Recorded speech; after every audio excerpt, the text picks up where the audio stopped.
You ever walk through life thinking you've seen it all until something as quiet and soft as love breaks through the noise? Yeah, I thought I had it all figured out too, until love showed up, not the kind in movies. The real kind, the uncomfortable kind, the kind that changes you forever.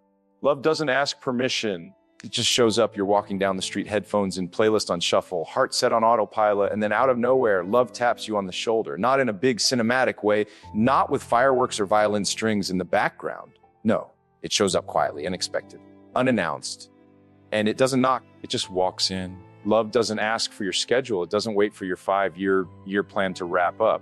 It doesn't check to see if you're emotionally available or if your calendar's clear. It doesn't care if you're ready. Because love, real love, knows something you haven't realized yet. You're never truly ready. And that's the beauty of it. You could be at your worst, emotionally drained, spiritually numb, walking through life in grayscale.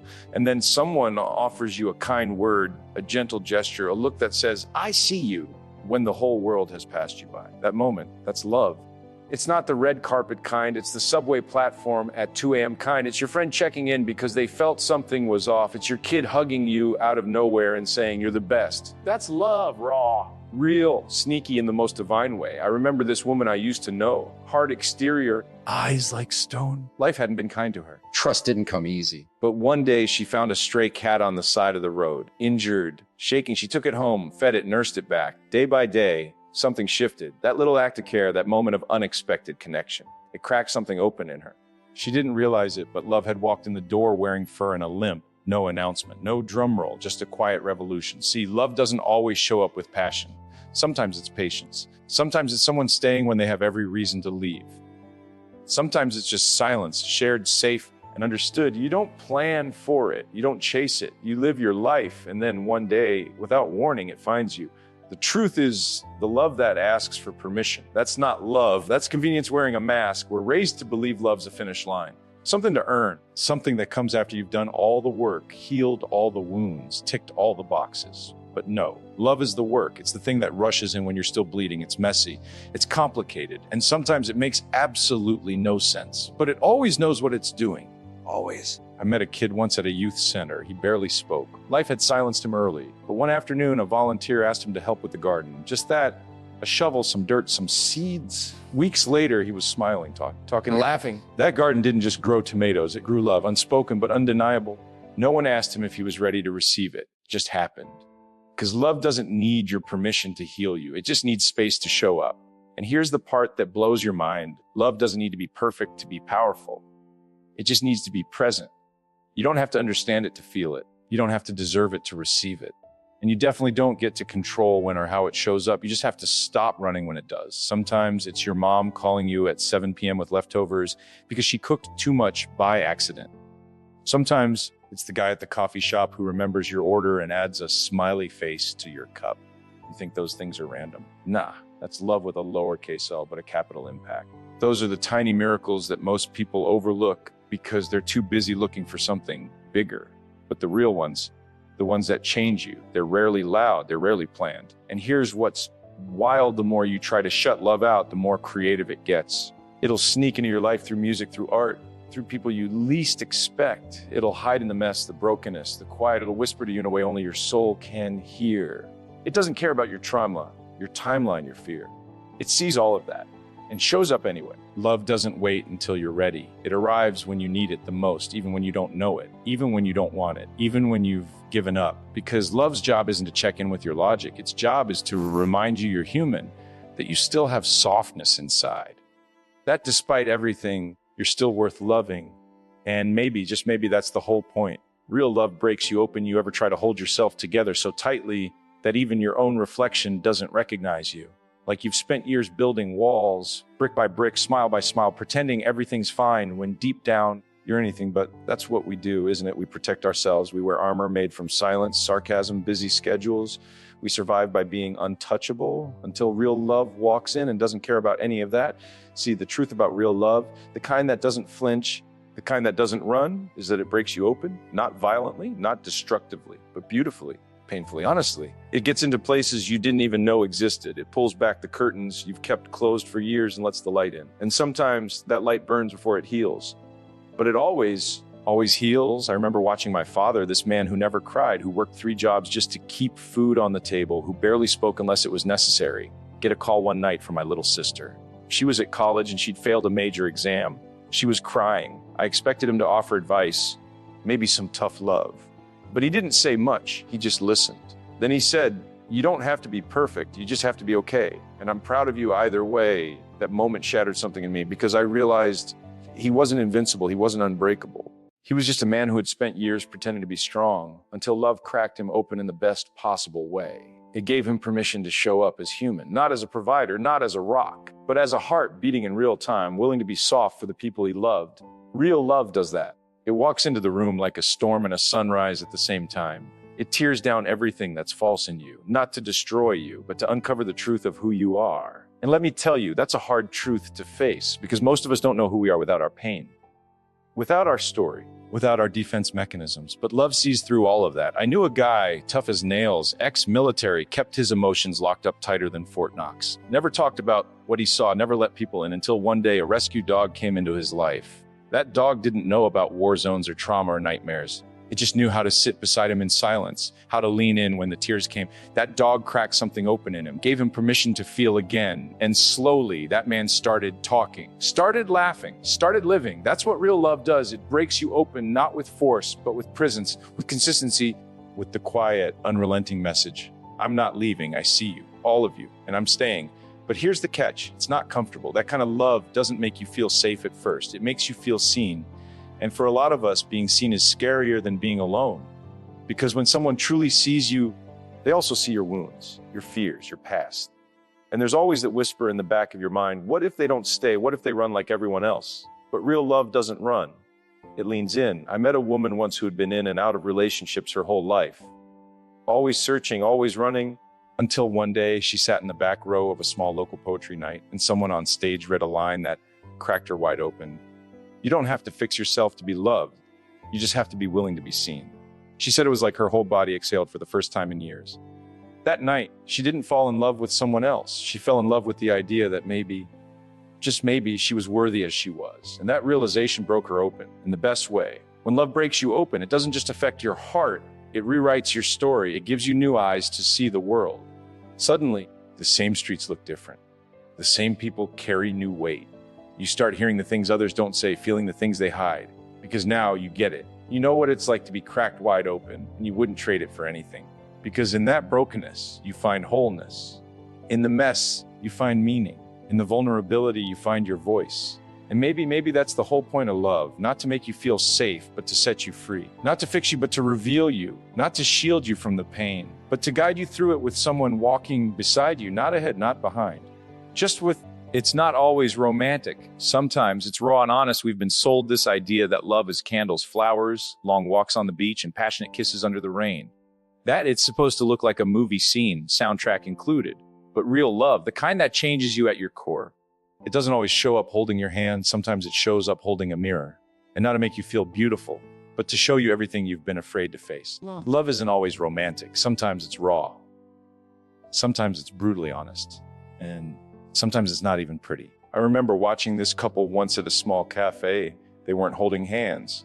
They weren't smiling or flirting. In fact, they looked tired, worn out, like they'd been through something. And just as I glanced over again, I caught the woman softly saying, "I didn't like who I was last year. I was angry."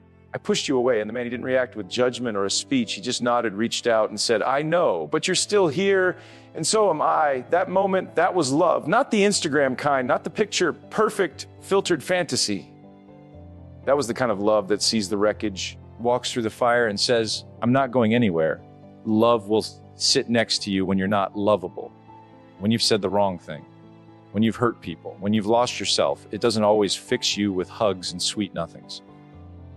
Sometimes it fixes you with truth, with silence, the presence, with someone saying, "I'm not here for the highlight reel. I'm here for the real." There was this young man who had just gotten out of rehab. He was trying to rebuild his life piece by piece. And one night during a group session, he said, "My mom showed up at the hospital with clean clothes and my favorite sandwich. She didn't say, 'I forgive you.' She didn't even say, 'I love you.' She just said, 'You hungry?' And that broke him. Because in that raw, ordinary act, he felt more love than he had in years. See, Love doesn't always come wrapped in words. Sometimes it's a ride to the airport at 5 a.m. Sometimes it's sitting in silence with a friend who's grieving. Sometimes it's helping someone move into a one-bedroom apartment after their marriage ends. It's in the unglamorous moments, the vulnerable conversations, the honest truths. You might think love is supposed to feel good all the time, but that's not love. That's comfort. Love grows you, and growth is painful. Love will challenge you to look at the parts of yourself you've ignored. It will hold you accountable. It will demand your honesty, and it will not let you settle for less than who you're meant to be. I had a mentor once. He wasn't warm or fuzzy. He never once said, "I'm proud of you," in the way I wanted. But one day, I turned in a project that I rushed through. I was tired, stressed, burned out, and instead of giving me a pass, he looked me dead in the eye and said, "You're capable of excellence. Why are you giving me average?" I was furious. I wanted encouragement, not criticism. But I went home, sat with it, and realized that was love. He believed in me more than I believed in myself. He wasn't interested in making me feel good. He was interested in making me better. That's what love does. It doesn't always tell you what you want to hear. Sometimes it tells you what you need to hear. And that might come with tears, with discomfort, with a little heartbreak.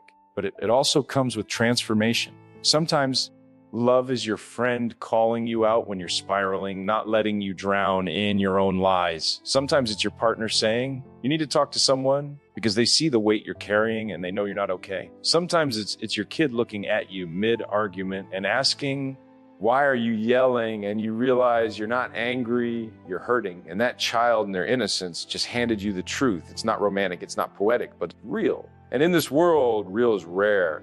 Love in its rawest form isn't always about making you feel something. It's about showing you something, about waking you up, pushing you forward, holding you together when everything else is falling apart. It's not about grand gestures. It's about consistent presence. And the most powerful love of all is the one that stays even when you're hard to love, when you're difficult, flawed, closed off. Love that looks you dead in the eye and says, "I see all of you and I'm still here." Now, that kind of love changes everything, not because it makes life easier, but because it makes life real. Love will demand your ego and give you freedom. You ever notice how hard it is to say, "I was wrong"? Not because you weren't wrong, but because ego steps in like a bodyguard whispering, "Don't you dare admit weakness. Don't you dare be vulnerable." And we listen. We armor up. We deflect. We pretend. We'd rather lose a relationship than lose around with our pride. That's the ego's game. It tells you that protection is more important than connection. But love, real soul level, you open love. It doesn't play that game. Love will look you dead in the eye and ask for your ego. Not because it wants to humiliate you, but because it wants to free you. I knew a man who had everything: money, success, status. But his marriage was falling apart, not because he was a bad husband, but because he was a proud one. He never apologized first, never admitted he needed help. Always had to be the one with the answer. Until one night, after yet another argument, his wife sat down and said, "I don't need a perfect man. I need a real one. One who's not afraid to bleed a little." And in that moment, he realized he wasn't losing her because he didn't love her. He was losing her because he loved his ego more. An ego is a cage that looks like armor. It makes you feel powerful, but it keeps you isolated. It tells you vulnerability is weakness, that asking for help is shameful, that surrender means defeat. But love, it doesn't care about your medals, your achievements, your image. Love is not impressed by the mask. Love wants to meet the man beneath it. You want a relationship that lasts. Drop the ego. You want peace in your home? Drop the ego. You want to grow into someone who actually feels free? Let love peel that armor off piece by piece, even if it hurts. I remember watching a father and son reconnect after 15 years of silence, 15 years of stubbornness, of both men holding their ground, convinced they were right. Then one day, the father shows up unannounced, knocks on his son's door with a photo album in his hands. No speech, no explanation, just a whisper. "I missed too much already. I don't want to miss any more." That wasn't ego. That was freedom. That was love stripped bare. And let's be real, dropping the ego feels like death at first. It feels like giving up control, like walking into a storm naked. But what if I told you the storm isn't there to destroy you? It's there to cleanse you. Love will wreck your pride so it can rebuild your truth. There was this woman I worked with, tough, smart, sharp-tongued. She had been through betrayal, and it made her hard. She built walls so high that no one could see over them. And then one day she met someone who didn't try to climb her walls. They just waited at the gate, patient, gentle, unmoved by her defenses. And slowly she let them in. But here's the twist. It wasn't their love that changed her. It was what their love demanded from her. It demanded she stop hiding, that she stop blaming the world and start looking in the mirror, that she stop protecting her pain and start healing it. And healing, my friend, isn't soft work. It's violent, it's messy, it's soul surgery without anesthesia. But when love is the surgeon, even the pain has purpose. Because when you finally let go of ego, you discover something underneath all that fear and performance. Peace. Not the kind you buy, not the kind you post about, but the kind that lives in your bones. The kind that allows you to walk into a room without needing to prove anything. Without needing to be the smartest, the strongest, the funniest, the most accomplished. That's the freedom love offers you. You ever sit with someone who doesn't try to fix you, just hold space for your mess? You ever fall apart in front of someone and they don't flinch? That's the kind of moment that shatters ego into dust. And from that dust, something divine is born: honesty. And with honesty comes connection, the real kind, the kind that doesn't need filters or facades, the kind that says, I see you. Not the version you perform, the you don't even show yourself sometimes. And I love that person. We've been trained to believe that power is control, that strength is silence, that love is a game of leverage. But those rules, they're written by fear. Real love doesn't want to control you, it wants to free you. And freedom isn't found in being right, it's found in being real. That means showing up even when you're ashamed. That means admitting when you're wrong before someone has to call you out. That means choosing growth over comfort, truth over pride, connection over protection.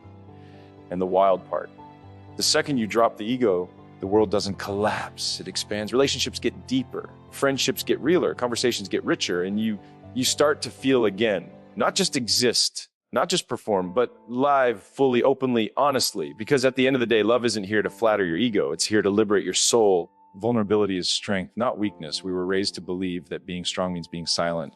That real strength is having a straight face, tight fists, and locked emotions. That to survive in this world, you've got to armor up.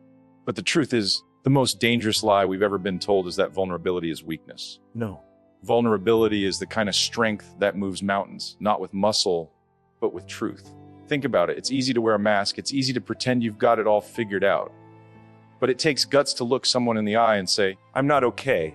It takes courage to let people see your wounds before they've healed. That's not weakness. That's a warrior's heart, unguarded and alive. I remember a teacher I once had. Everyone admired her, confident, brilliant, always composed. But one day, in the middle of a lesson, her voice cracked. She paused, took a breath and said, I lost my brother last month, and some days I'm still struggling to breathe.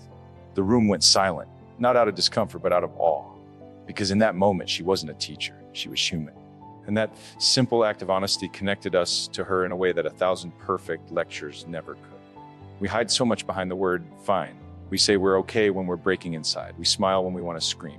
But what if, instead of pretending, we chose to be real? What if we dropped the act and allowed ourselves to be seen? There's this story of a man I met in a group session for veterans. He had seen things no one should see. And for years, he said nothing, carried his trauma like a badge, thought that if he buried it deep enough, it would disappear. But it didn't. It turned into anger, into silence, into a distance no one could cross. Until one night he stood up and said, I'm tired of being strong the wrong way. I need help. And that was the moment his healing began. Not when he fought through it, but when he surrendered to it. We think vulnerability is crying in the dark. But sometimes it's just showing up. It's saying, this is who I am, broken pieces and all. It's telling your friend, I'm scared. It's telling your partner, I'm not perfect, but I'm trying. It's letting your child see you cry and teaching them that emotions aren't shameful. They're human. And here's the wild thing, vulnerability doesn't push people away. It brings them closer. Because when you're vulnerable, you give others permission to be too. You say, hey, you don't have to be perfect around me. We can be real here. That's how trust is built. That's how love grows. Not through flawless performance, but through shared imperfection. There's a woman I know, a single mom who works 2 jobs.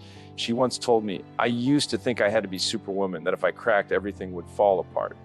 But one night I sat on the floor and cried in front of my daughter. I apologized for being overwhelmed. And she hugged me and said, it's okay, mommy. I get tired too. That's vulnerability, and that's strength. Not in holding it all together, but in being honest when you can't. You want to change your relationships. Be vulnerable. You want to lead with power. Be vulnerable. You want to live a life that actually means something. Be vulnerable. Because when you are, you stop performing and start connecting. And let's be honest, this world doesn't need more perfect people. It needs more real ones. People who aren't afraid to say, I don't know. I'm afraid. I've failed. Because when you say those things out loud, you don't just set yourself free, you set others free too. You ever notice how much energy it takes to pretend, to hold your breath emotionally, waiting for people to accept a version of you that isn't even real? That's exhausting. That's prison. But the moment you let go and show up authentically, your laugh, your pain, your weirdness, your scars, That's when the weight lifts. That's when life begins to feel like yours. I saw a CEO once step on stage in front of thousands of people and open his speech not with numbers, not with charts, but with a confession. He said, "Last year, I nearly lost everything. I battled depression. I thought about walking away. But I didn't. I got help. And I'm still here." That speech didn't make headlines because of strategy. It made headlines because of honesty. Because when leaders are vulnerable, they lead from the heart, not just the head. We're not moved by perfection. We're moved by truth, by someone daring to say what we're all thinking, but too afraid to speak. That's power. That's real influence. So if you're afraid, share it. If you're lost, admit it. Not because you're weak, but because somewhere someone else is carrying the same weight, waiting for you to go first. Vulnerability is the quiet revolution this world needs. Not louder noise, but deeper truth. Not more strength as resistance, but strength as surrender. Not walls, not masks, but windows so we can see each other clearly, fully, and without shame. You don't control love, you trust it. You don't control love, you trust it. That's the hardest truth and the most liberating one, because everything in our lives teaches us to grip tighter, to strategize, to map out every move, every step, every word. We think love is something we can control like a thermostat, turn it up when we want it warm, cool it down when it gets too intense. But love isn't a machine, it's not a system. Love is a living, breathing force, and the more you try to control it, the more it slips through your fingers. Like trying to trap light in your hands, you just end up in the dark. Look around. Every time someone has tried to manipulate love out of fear, out of insecurity, out of ego, it falls apart. Why? Because control is rooted in fear, and love cannot survive where fear is the foundation. You can't force someone to stay. You can't command loyalty. You can't schedule authenticity. The most powerful moments of love happen in surrender, in trust, in letting go of what you think it should be so you can embrace what it really is. A man once told me he kept losing the people he loved the most. Not because they didn't care, but because he was always trying to direct them, manage them, hold them to his vision of perfection. He said, "I thought love was a plan. Turns out it was a presence." That hit me, because love doesn't need your control. It needs your attention, your presence, your courage to walk into the unknown with open arms instead of clenched fists. There's a reason people say, let go and let God. Not because it's easy, but because it's the only way through. You don't control love, you live it. You feel it fully, knowing it might change, knowing it might end, and still choosing to give your whole heart. That's bravery, and that's where real transformation happens. When you stop trying to micromanage every detail of how someone loves you and start trusting the journey, trusting the timing, trusting that even if it doesn't go the way you pictured, it's still teaching you, shaping you, healing you in ways you didn't even know you needed. There was a woman I once knew, strong, successful, never showed weakness. She fell in love with someone who challenged her, not in a combative way, but in a soul-awakening way. He made her realize how tightly she'd been holding on to control, how afraid she was to be vulnerable. And when things didn't go according to plan, she panicked, tried to fix it, force it. But the more she controlled, the more disconnected they became. Until one day she said, "I can't do this anymore." Not to him, to herself. That day she let go, not of the love, but of the fear. And for the first time in her life, she cried not because she was weak, but because she was finally free. That's the paradox of love. It asks you to trust the very thing you can't see, to walk by faith, not certainty, to open your heart even when you've been broken before. But that's where the magic lies. That's where the healing begins. You want to change your life. Stop trying to control the way love shows up. Start recognizing it in the small things, in the quiet loyalty of a friend who calls you just to check in, in the partner who holds your hand in silence when words won't do, in the child who forgives you 5 minutes after you yell. Love is everywhere. Love is everywhere. But you'll only see it when you stop trying to package it, measure it, perfect it. Martin Luther King Jr. said, "Faith is taking the first step even when you don't see the whole staircase." That's love too. It's trusting someone even when you don't know what the next day holds. It's believing in connection even when you've been hurt. It's showing up every day with your full self, even if yesterday ended in disappointment. You don't control love, you trust it. That doesn't mean being reckless. That doesn't mean ignoring red flags. It means choosing honesty over manipulation, surrender over domination, flow over force. It means saying, "I am here, I am open, I am all in," even when you're scared, especially when you're scared. Because that's where love becomes a force of transformation, not just for your relationships, but for your soul. So stop gripping the steering wheel so tightly. Stop trying to control every conversation, every outcome, every emotion. Loosen your hold. Trust the process. Let the love you give be fearless. Let the love you receive be accepted without suspicion. And let the moments of connection, even the fragile ones, remind you that the most beautiful things in life cannot be owner-directed. They can only be experienced fully and freely. When you let love change you, you change the world. When you let love change you, you change the world, not with grand speeches, not with massive gestures, but with the silent, steady fire of transformation that begins in your heart and ripples outward. The moment you choose love over bitterness, grace over revenge, compassion over apathy, you ignite something in the fabric of the world that cannot be undone. You become a force, not just of feeling, but of action, of movement, of revolution. You ever seen the way a mother cradles her baby at 3 a.m. when the whole world is asleep? She's exhausted, eyes burning, body aching, but she shows up.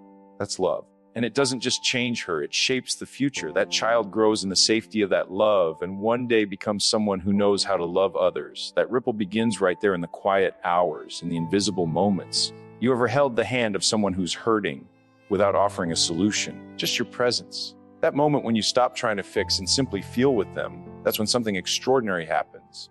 Because love isn't always loud. It's not always romantic or dramatic. Sometimes it's just showing up. Sometimes it's just not leaving. And in those tiny trembling moments, you shift the energy of the world around you. There was a janitor I once met, quiet man, kind eyes. He worked the night shift at a hospital. Every night, he cleaned rooms that held people in their most fragile states. He told me, I always say goodnight to the patients, even if they're asleep. I clean like I'm cleaning a temple. Because you never know, maybe the way I show care will help someone heal just a little faster. That's love in action. That's what changing the world looks like. Not fame, not fortune, not fame, but dignity. Intent, heart. When love changes you, your words soften, your eyes open, your hands extend. You stop needing to win every argument. You stop seeing people as threats and start seeing them as stories. You stop judging people by the chapters you walked in on and instead begin reading deeper, past the pain, past the fear, past the armor. Nelson Mandela once said, "No one is born hating another person because of the color of his skin. People must learn to hate, and if they can learn to hate, they can be taught to love." When you let love change you, you become a teacher, not through textbooks or sermons, but through how you move through life. How you listen, how you forgive, how you show mercy when you could choose vengeance. I knew a man who spent 10 years estranged from his father. They hadn't spoken not a word after a falling out that left deep scars. But one day the son said, "What am I waiting for? An apology, a sign, or am I just afraid?" He picked up the phone, dialed the number, and said, "Hey, I miss you." They cried together for the first time in a decade. That one act, one call, healed 2 generations of silence. That's what love does when it's let in. It doesn't just patch things, it rebuilds them from the foundation. You want to change the world? Start at your dinner table. Start with the way you talk to your parents, the way you greet the barista, the way you respond when someone cuts you off in traffic. Every choice you make rooted in love becomes a vote for the world you want to live in. Every moment is a chance to build or break. There's a kid somewhere right now watching how you treat people and watching how you speak to yourself. And based on what they see, they'll decide what love looks like. That's power. That's responsibility. And that's the ripple effect you carry, whether you realize it or not. I once asked a woman what helped her survive a lifetime of heartbreak. She said, "I stopped trying to make people love me and started loving people as they are. And strangely, the more I gave, the more whole I became." That's the secret nobody tells you. When love changes you, it doesn't empty you. It fills you up in places you didn't even know were dry. People spend years searching for the meaning of life, chasing legacy, chasing significance. But maybe the most world-changing thing you'll ever do is love someone without condition. Maybe the revolution you're looking for begins not with a crowd, but with a single open heart. Because when you let love change you, you see the world differently, you speak differently, you move differently. And the people around you can't help but feel that shift. It gives them permission to soften too, to hope again, to breathe again. And that's how it spreads, one heart, one choice, one act of love at a time. They say the world is broken, that people don't care anymore, that love is weak, outdated, and practical.